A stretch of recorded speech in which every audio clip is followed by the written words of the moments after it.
মাসাল্লাহ যদি 2.5 লাখ 3 লাখ টাকা খরচ করতে পারেন কাজ শিখতে, মাত্র 20,000 টাকা খরচ করেন। ভিসা পাওয়াটা যতটা ভাগ্যের বিষয়, কাজটা হয়েছে তার চেয়ে বড় ভাগ্যের বিষয়। যদি কাজ জানেন তাহলে এই দেশটা বিশ্বের ব্যাগ জায়গায় আপনার দামটা অনেক তোলা তোলা থাকবে। কাজটা শিখেন।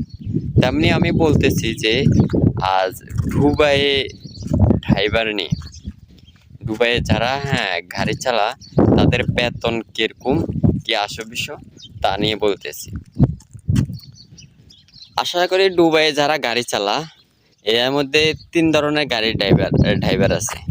1 কোম্পানির ড্রাইভার, 2 আরবিগো নিজস্ব ড্রাইভার, 3 দুবাই ট্যাক্সি। এখন আগে আমি আরবিগো ড্রাইভারের বেতন 70 থেকে 80,000 টাকা। যাদের লাইসেন্স আছে তাদের বেতন 70 থেকে 80,000 টাকা।